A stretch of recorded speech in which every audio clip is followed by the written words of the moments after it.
My comments are going to be fairly brief, but there may be questions at the end, and I'll certainly be glad to entertain them. As Salman said, I'm chairman of the board of trustees at Moses Montefiore Synagogue. I am of the Jewish faith. And I want to emphasize that the views that I expressed tonight, either in my comments here or any questions that come later, are mine and mine alone. Obviously, I am a representative for my congregation, but the synagogue is a religious institution. We don't take views on political issues. I've been on the board for 8 years, and I can't ever remember a resolution on any political issue. If there was, it was not one that was notable enough that I recall it. Regarding the Middle East, I'm an American, I'm not an Israeli, so I don't pretend to represent Israelis. And to be honest with you, I don't always totally agree with all the actions of the Israeli government. I lived most of my life on the East Coast, New York and Washington, D.C. mostly, and came here 9 years ago, recruited by Kimberly Clark. And it's interesting, we were chatting up front, a lot of us came to the area because we have technical backgrounds and came because we're working for local universities or different companies. We actually share a lot in common. Raja Ayatollah, for example, the next speaker, and I have very, very similar educational backgrounds. This is my first visit to a mosque. I've been to many churches over the years, both Catholic and Protestant, but I've never been to a mosque before, and I'm slightly embarrassed about that, and I'm glad to be here with you tonight. We both gave invocations at the annual Martin Luther King commemoration at Lawrence University Chapel just this past Sunday. And the theme of the evening was, as you could imagine, social justice, tolerance, diversity, and peace. And Salman's comments, his invocation, and mine, I think, reflected those sentiments, and it's certainly in that spirit that I come here tonight. I come with an open mind. I'm here to listen and to learn. I want to understand other people's point of view.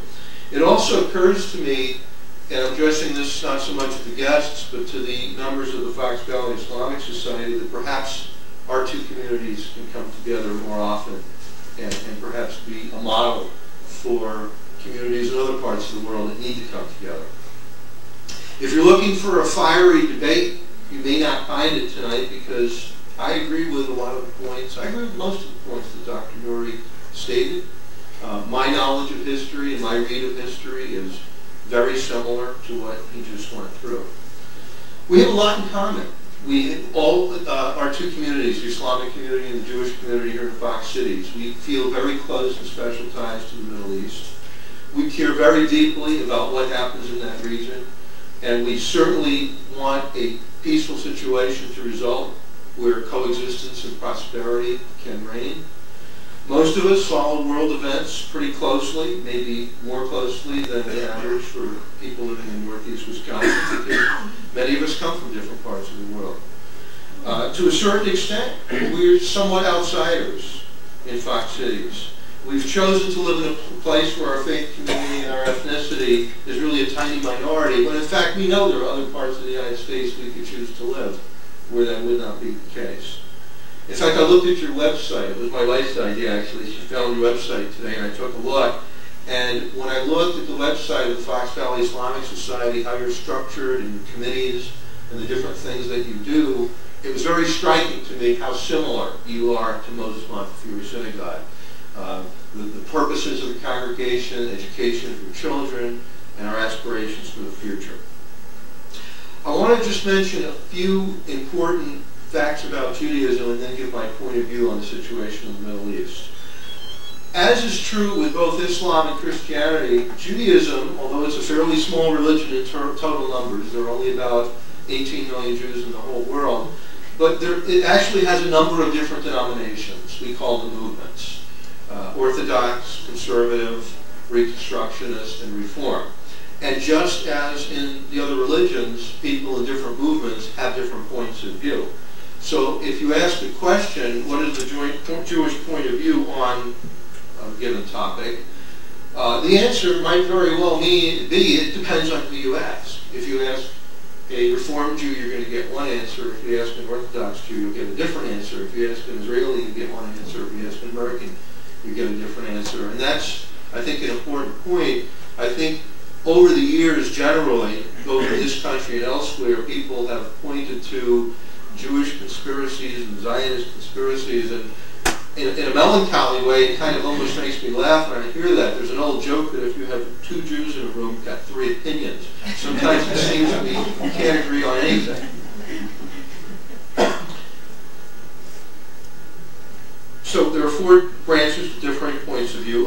Just FYI, Moses Montefiore Synagogue is conservative, but I must say that all of our membership is not conservative. I think our congregation is conservative because it's probably the only movement that is acceptable to the wide variety of Jews living in Fox cities. If we were in a much bigger city, people, of course, would have more options. But in a way, it makes it a very interesting situation to have a congregation, while small, in many ways being a microcosm of American Jewry, and a lot of the issues that American Jewry wrestles with between congregations, we wrestle with within our own congregation. I want to emphasize that within Judaism, the highest ideals are peace, tolerance, and social justice for all. And this is kind of just a kind of a separate point, but I think it's important. The term Zionism, I think, and not necessarily here tonight, but in general, has been kicked around and used many ways. But from a Jewish perspective, Zionism just is quite simply the belief that there should be Jewish national homeland somewhere. In terms of the Middle East, I'm not going to give my recounting of history. It would be very similar to what you already heard. I could give a different point of view and a different spin on some issues, and I could bring in some other things. But in my humble opinion, the basic problem in the Middle East today is that both sides are right. I believe the key to peace in the Middle East is that both sides have to look to the future and not to the past. You can always pick a point in the past. You did this, or we did that, or you did that, or they did that. And Dr. Nouri's comments, I think, reflected to a large extent that Jewish history and Muslim history, particularly Arab history in the 20th century, has had many sorry chapters, and perhaps one can blame a lot of issues and anti-this and anti-that that came out of Europe. But, you know, going back and recounting that, I'm not sure how helpful that is. I think we have to look ahead. In terms of my own personal opinion, I do not support biblically based claims or other ancient claims on land. I think that has to be negotiated based on the current situation. The fact is, however they got there, there are about 6 million Jews in Israel today. Many of them are third or fourth generation. So to tell somebody you can't be here because of what your great-grandparents did just won't work. Many are refugees from places like the former Soviet Union, where, as you know, there was tremendous repression. From places like Ethiopia, where people were fleeing and fearing for their lives. There's nowhere for these people to go to. Similarly for the Palestinians. Many Palestinians have grown up in refugees, probably most have grown up in refugee camps. Many of their parents grew up in refugee camps under deplorable conditions. And we could argue all day long whose fault it is. But the fact is, they've been in deplorable conditions, and there's a lot of resentment. And I'm sure if any of us grew up in that situation, we'd have resentment too. Again, in terms of my own views, I think ultimately Israel needs to return to the pre-1967 borders. I certainly agree that there needs to be the creation of a Palestinian state. There has to be somehow the cessation of all hostilities. There needs to be guarantees of peace and security for all nations in the region, primarily this Palestinian state that hasn't occurred yet in Israel. There needs to be formal recognition of both Israel and Palestine by all key nations in the region and by the United States. And from a formal standpoint, that's really all I have. I know there will probably be some questions, so I'll let the next speaker go, and then any questions that are directed to me or to the whole panel, I'll be glad to talk to them.